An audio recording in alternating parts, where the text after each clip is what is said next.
Had a wonderful time tonight. So very proud of everybody that's been up. And this next young man has been featured on America's Got Talent, also in a web series called It's a Chopped Up Life. Give it up for Charles McBee. Give it up for Abby, everybody. Working hard, let her hear it. And give it up for yourselves for coming out. How's everybody doing? Everybody feeling good? Everybody doing great? I gotta say, first of all, it is an honor to be doing comedy in the place of Jesus' birth. This is amazing, beautiful place. I'm gonna be honest. I'm gonna be honest with you guys. Like, I'm used to doing comedy in like nightclubs and comedy clubs, and like I get the call from Greg and he goes, Charles, I got this great gig for you. A lot of wonderful, intelligent people want to come out and have a good time and hear some comedy.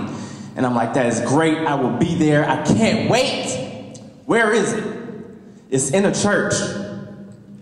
Let me tell you something, I have never prayed so hard in my life. Me and the Lord are like this now. I'm like, speak through me, Lord. Speak through me. Abby, we are gonna have some fun tonight. I usually find myself in like awkward moments, right? Like weird predicaments. Like the other night, I was on the Upper East Side, needed to get to the West Side, right? It was about 10 o'clock at night, so I decided I'm gonna cut through Central Park. Forgetting the fact that I am a coward and have no business being in Central Park at 10 o'clock at night. So I'm walking along scared to death, and I noticed that there was a young white woman walking ahead of me. So I figured, hey, there's strength in numbers. Maybe we can walk together and make it through this thing safely. But then I noticed that the closer I got to her, the faster she started moving. I ended up chasing this poor woman through Central Park. Well, we made it out in record time, so it worked out. That's the thing, like, that's my problem. I've always been a scaredy cat. Like, I've always been like, you remember that kid back in school, had no friends, peed his pants, ate his lunch in the bathroom stall? That kid used to beat the crap out of me. I hated that kid. I hated a strong word. It's weird, it's like it was always hard for me to relate to other black kids in my neighborhood, mostly because I'm biracial. I mean, both of my parents are black, but I love Coldplay, is what I'm saying. That is... See, now some of the white people in here are laughing, and the black people are going, who in the world is Coldplay? This is exactly why I had no friends. I don't know. It's weird. It's crazy. I love doing comedy, right? I love doing comedy because there's certain, like, you can pretty much express yourself and say whatever you want, but I have learned that there are certain words that you are not allowed to say anymore. Certain words that you just can't say in this country anymore. Like the word retard. Can't say retard anymore. Can't say retard. Can't say retard because Sarah Palin doesn't like it when we use the word retard. She prefers to say special needs. Here's the thing though, I'm not sure that she understands that there's a difference between those who have special needs and those who are retarded. Case in point, Sarah Palin has a son, right? Trig. Trig Palin has Down syndrome. Trig Palin has special needs. His mother, on the other hand, is a bit of a retard, I'm not gonna lie. I'm just saying, I'm just making it, I'm not getting political, just making a comparison. Just explaining. Just explaining. I don't know. I just got out of a relationship, which is weird because it was like my first interracial relationship, right? I found that being in an interracial relationship is weird, mostly because of the parents, because like either they're way too conservative or they're way too liberal. Meaning they either want me back on the plantation immediately, or they show up wearing a dashiki and cornrows. Show me that they're broadening their horizons and stuff like, welcome Muhammad. I'm like, my name is Charles. Who is Muhammad? How did we get here? And it was weird, like, because me and my ex, we would always get into arguments. Like, she loved the show. I don't know if you remember the show. You remember the show Kate Plus 8? Kate Plus, it was about the white lady with the 8 kids, right? I could never get into the show, mostly because of the 8 kids. Because the people in my family, 8 kids is not a phenomenon to us. At 8 kids, we're still trying to see where this relationship is going. That's what, like, should I introduce you to my mama now? I don't know. It's only been 8. I don't know. I dated a Spanish girl once. That was great. A Puerto Rican girl. Dated a Puerto Rican girl. she took me, on her date, she took me, for the very first time I ever went, to the Puerto Rican Day Parade, which was amazing, right? It was an amazing day. Over a record turnout, over 5,000 people showed up. And that was just her family. That was just her. We all came together. It was amazing. It was incredible. I know, like I mentioned, I have a lot of friends of different races. Like I have a lot of black friends, a lot of white friends. And like sometimes it gets awkward with my white friends. Like I was talking to two of my best friends who happen to be white. And they started talking about time travel all of a sudden, right? Time travel. And my friend Robert goes, if I could go back in time, I would go back to the roaring 20s because I have an old soul, right? Then my friend Stacy's like, if I could go back in time, I would go back to the 1960s because of the sexual revolution, right? Then they both look at me and they go, come on, Charles, if you could go back in time, what time period would you go back to? And I thought about it, came to the conclusion that due to my asthma, slavery is probably a bad idea. That eliminates the 15th to the 18th century. I like voting, voting's great. That brings us up to about 1965. I think I'll go back to 2009.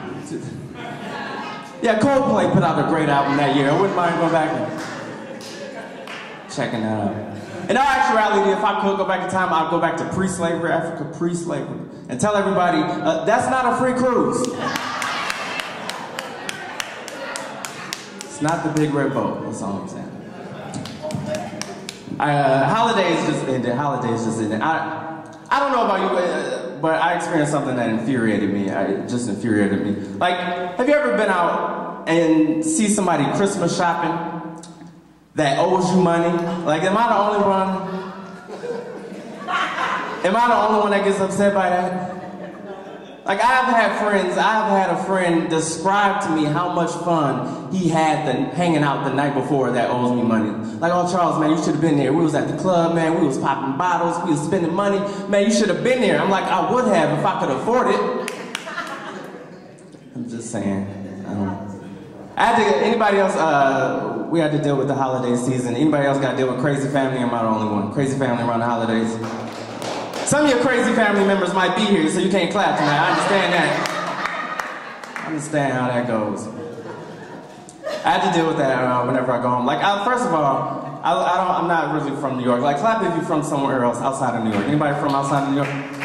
That's the thing, like, you guys can attest, like, it's different living somewhere outside the city than it is living, like, here in New York. Like, for the price of a one-bedroom apartment in Manhattan, you can move to Ohio, where I'm from, and buy 7 acres of land, 6-bedroom mansion and a donkey. Whatever you want, you can get in Ohio.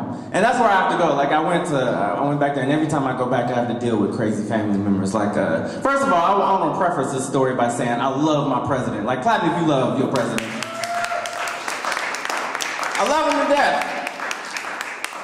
And I think he is so inspirational. He's inspired me to do, such great things. But here's the thing, like, my sister and I differ on this matter. Like, she thinks that ever since Barack Obama has been elected president, now he is so inspirational that any black person can become the president of the United States. Like, Flavor Flav could be the president, no matter what their qualifications. Like, she talked to me, she's like, now thanks to Barack Obama, my son Trey can one day grow up and be the president of the United States. Hallelujah, thank you, Jesus.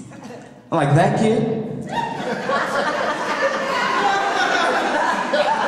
The one with his tongue in the light socket, that's the one who's gonna be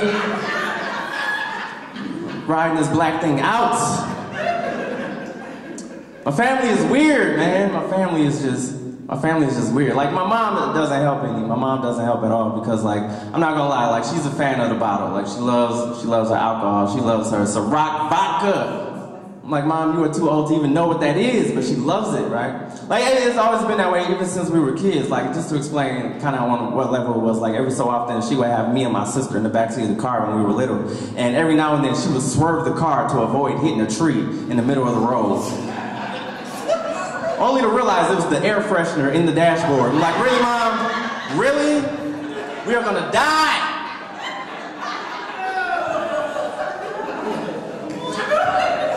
That's my family. I don't know. My mom's crazy. This is why I wasn't looking forward to going home for Christmas. And this is a true story. I can't make this stuff up. Don't judge me. Don't judge me. I wasn't looking forward to going home for Christmas because the Christmas before this last year's Christmas, I went home and my mom was super excited to see me, right? Super excited. She comes up to me, she's like, oh my goodness, son, you'll never guess what I just bought at Walmart. I'm like, what's that, Mom? She goes, I just bought brand new Barack Obama Christmas ornaments. We're gonna start an annual family tradition. I go, really, Mom? We're gonna start an annual family tradition where we take the first elected black president and hang him from a tree? What kind of tradition? I told y'all, don't judge me. This is my family. These are jokes to you. This is my story. This is my testimony. I'm just saying. I don't know. I'm gonna end on this. This is the last straw. This is the absolute last straw. I went home, we're having dinner, and my uncle Frank and my aunt Booney, that's right, my aunt Booney, I said it. It's Ohio. Got into a big argument. I gotta give you the pre-story to this argument before I can tell you exactly what happened. My uncle found a box in my aunt's closet, right? Found like a shoebox in my aunt's closet. And he asked her, you know, what's the deal with the shoebox in the closet? And she told him never to look in that box, ever. Ever. A couple weeks go by, my uncle being who he is, he didn't care. He waited till she went to work. Got the box, saw what was in the box. What was in the box was 3 eggs and $175 in ones, right? Now we come to the family dinner. He decides to confront my Aunt Booney right at family dinner.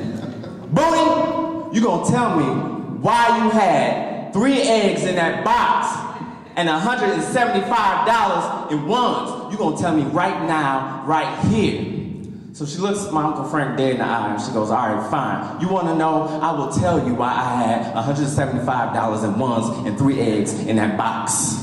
Those eggs represent each time that I have stepped outside of our marriage. Oh, it was right. So my uncle looks at her and he goes, all right, listen, we've been married for over 40 years. 3 eggs, that's 3 times. I'm not gonna trip. I forgive you. You are my wife and I love you. But why is there $175 in ones? She goes, well, every time I got to a dozen eggs, I sold them.